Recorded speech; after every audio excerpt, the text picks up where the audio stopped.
बिहार की सियासत में दोनों गठबंधनों इंडिया गठबंधन और एनडीए गठबंधन के अलावा जो चंद पार्टियां बहुत ज़्यादा चर्चे में रहती है उसमें शामिल है ऑल इंडिया मजलिस-ए-इत्तेहादुल मुस्लिमीन।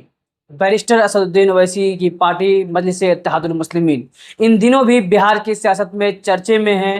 पिछले दिनों हमने देखा कि जब वोटर अधिकार यात्रा राहुल गांधी और तेजस्वी यादव की अगुवाई में बिहार में हो रहा था महागठबंधन का, इंडिया अलायंस का, तो जगह जगह ऑल इंडिया मजलिस-ए-इत्तेहादुल मुस्लिमीन के समर्थकों ने रैली में जाकर शमूलियत देकर उस यात्रा को समर्थन दिया, लेकिन साथ ही साथ अपने हाथों में ऐसे प्ले कार्ड्स, ऐसे बैनर लिए रहे जिसमें लिखा रहा कि अगर एआईएमआईएम को महागठबंधन में नहीं लिया गया तो मुसलमानों का वोट मजलिस-ए-इत्तेहादुल मुस्लिमीन को नहीं मिलेगा।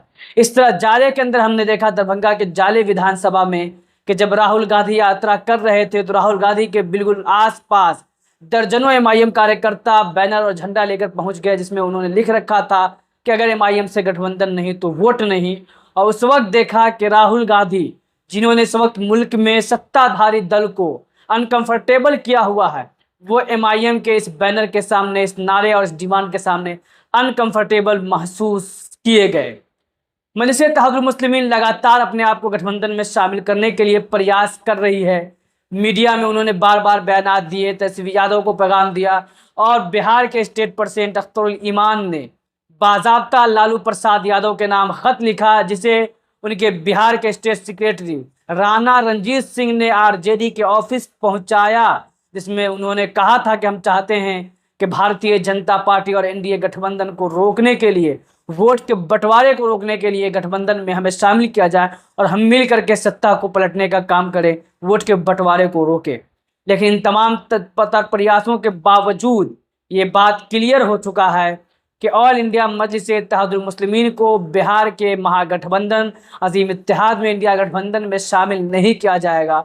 और इसका इशारा बार बार पार्टियों की तरफ से आता रहा है। जब भी मीडिया ने आरजेडी और कांग्रेस के लीडरों से ये सवालात किए कि क्या एमआईएम को गठबंधन में लिया जाएगा, तो बहुत सख्त जवाब सुनने को मिला।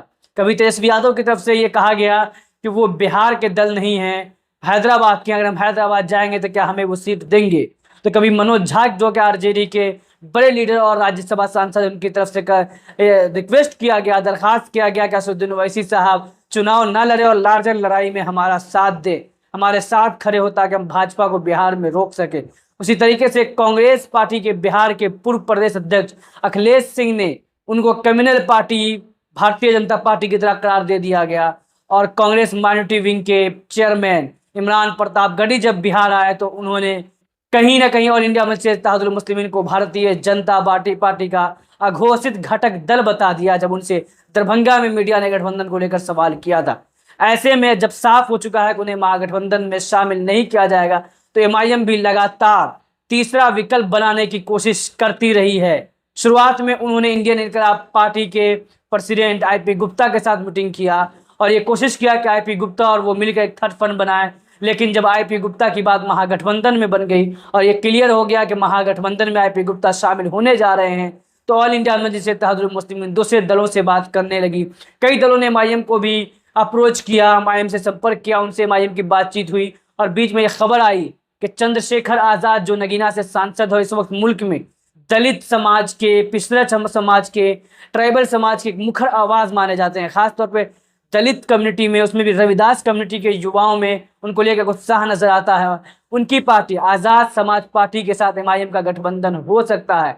उसकी वजह यह थी कि 20 के चुनाव में भी आज़ाद समाज पार्टी बिहार में बहुत मजबूती से एक गठबंधन में चुनाव लड़ी थी, जिसमें पप्पू यादव शामिल थे, social democratic party of India शामिल थे और दीगर पार्टियां शामिल थी। दूसरी तरफ एमआईएम भी उपेंद्र कुशवाहा और बसपा के साथ एक अलग गठबंधन बनाकर चुनाव लड़ रही थी। लेकिन इस बार जबकि पप्पू यादव कांग्रेस में जा चुके हैं, उपेंद्र कुशवाहा एनडीए में जा चुके हैं और मायावती ने, बसपा ने ऐलान कर दिया है कि वो अकेले पूरे बिहार में चुनाव लड़ेगी, तो ये बात सामने आने लगी, ये चर्चा होने लगा कि आज़ाद समाज पार्टी और एमआईएम का गठबंधन होगा। दोनों दलों के बीच इसको लेकर बातचीत भी हुई है। दोनों दल के प्रदेश अध्यक्ष यानी आज़ाद समाज पार्टी के प्रदेश अध्यक्ष जौहर आज़ाद और एमआईएम के प्रदेश अध्यक्ष अख्तरुल ईमान के बीच मुलाकातें हुई, चर्चा भी हुआ है। लेकिन अब ये बात सामने आ रही है कि बात नहीं बन सकी है। आज़ाद समाज पार्टी और एमआईएम का गठबंधन नहीं होने जा रहा है। उसके पीछे कई सारे रीजंस हैं, जिसमें ये बात भी सामने आ रही है कि कहीं ना कहीं एमआईएम ये चाहती है कि वो बहुत ज़्यादा सीटों पे इस तरह से चुनाव ना लड़े कि जिससे कि भारतीय जनता पार्टी को फायदा हो, एनडीए को फायदा हो, या जिससे कि एमआईएम पे लगने वाला जो ठप्पा है, जो इल्ज़ाम है, जो आरोप है, वो सही साबित होता हुआ नजर आए। तो वहीं आज़ाद समाज पार्टी ये चाहती है कि मजबूती से पूरे बिहार में मजबूत फ्रंट बनाकर चुनाव लड़ा जाए। ये बात भी सामने आ रही है कि उत्तर प्रदेश में भी दोनों पार्टियों का गठबंधन हुआ था, ओम प्रकाश राजभर वगैरह, शिवपाल यादव वगैरह के साथ, एमआईएम के साथ भी आज़ाद समाज पार्टी का गठबंधन हुआ था, लेकिन वो गठबंधन टूट गया था। और वो जो मनमुटाव यूपी में पैदा हुआ था, उसका भी असर ये रहा है कि बिहार में दोनों पार्टियों का गठबंधन नहीं हो सका है। और फाइनली ये बात सामने आ रही है कि एमआईएम और आज़ाद समाज पार्टी अलग अलग चुनाव लड़ेगी। ऐसे में अब सवाल ये पैदा होता है कि आखिर एमआईएम क्या करेगी, एमआईएम किसके साथ चुनाव लड़ेगी, क्या एमआईएम अकेले चुनाव लड़ेगी? तो इसका जवाब है नहीं। खबर ये आ रही है कि ये बात फाइनलाइज हो चुका है कि ऑल इंडिया मजलिस-ए-इत्तेहादुल मुस्लिमीन लालू प्रसाद यादव के बेटे के हाथ को मजबूत करने जा रही है। यानी कि लालू प्रसाद यादव के बड़े बेटे तेज प्रताप यादव, जो राजद से निकाले जा चुके हैं, परिवार से भी लालू परिवार से निकाले जा चुके हैं, उनके साथ एमआईएम हाथ मिलाने जा रही है। और मुमकिन है कि आने वाले चंद दिनों में ही इसका ऐलान हो जाए, इसकी घोषणा हो जाए। ये भी खबर आ रही है कि 9 सितंबर को इसको लेकर संयुक्त प्रेस कॉन्फ्रेंस दोनों पार्टियों और दोनों के घटक दलों का पटना में हो सकता है। लगातार जब तेज प्रताप यादव ने को फैमिली से निकाला गया था, राजद से निकाला गया था, उसके बाद ही जो एमआईएम के नेता हैं, स्टेट के सेक्रेटरी हैं राणा रणजीत सिंह, वो कहते हुए नजर आए थे कि अगर वो हमारे साथ आएंगे तो हम उनका इस्तकबाल करेंगे, उनका वेलकम करेंगे। दोनों का साथ का फोटो भी सोशल मीडिया पे वायरल हुआ था, राणा रणजीत सिंह और तेज प्रताप यादव जिसमें नजर आ रहे थे।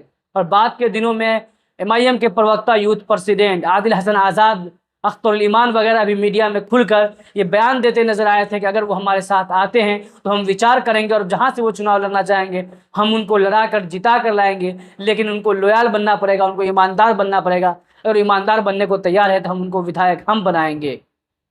यहाँ तक कि असदुद्दीन ओवैसी साहब ने एक वीडियो को रिट्वीट किया था, जिस वीडियो में, जिस इंटरव्यू में अख्तरुल ईमान तेज प्रताप यादव से गठबंधन की बात पर सहमति जताते हुए नजर आए थे। इन सब कयासों के बीच में अब ये बात मुकम्मल तौर पर फाइनल हो गई है तकरीबन कि दोनों पार्टियों का गठबंधन होने जा रहा है। तेज प्रताप यादव के साथ वीवीआईपी और दीगर भी छोटे छोटे दल मौजूद हैं, और एमआईएम खुद आ रही है, एमआईएम के साथ भी कुछ छोटे दल साथ आ सकते हैं। और इस तरह से दोनों पार्टी, एमआईएम और टीम तेज प्रताप यादव और उनके घटक दलों का एक मजबूत गठबंधन बनाने की कोशिश की जा सकती है। उसका ऐलान शायद चंद दिनों में, यानी आने वाले 9 सितंबर को भी मुमकिन है कि उसका ऐलान पटना में कर दिया जाएगा। 9 सितंबर को ना भी होता है तो इसी आसपास में जल्दी इस गठबंधन का ऐलान हो जाएगा। और मुमकिन है, जो खबर आ रही है उसके मुताबिक, कि तेज प्रताप यादव इस गठबंधन के सीएम कैंडिडेट होंगे, मुख्यमंत्री के प्रत्याशी होंगे, मुख्यमंत्री के चेहरा होंगे। क्योंकि हमने ये भी देखा है कि तेज प्रताप यादव अब खुल करके आरजेडी के खिलाफ आ गए हैं, तेजस्वी यादव के खिलाफ आ गए हैं, अपने भाई के खिलाफ। उन्होंने अभी मीडिया में कहा, जब तस्करा आया तेजस्वी यादव के डांस करने का, तो उन्होंने कहा कि डांस करते करते तेजस्वी यादव सीएम बन जाए। वो डांस कर रहे हैं, आप देख ही रहे हैं।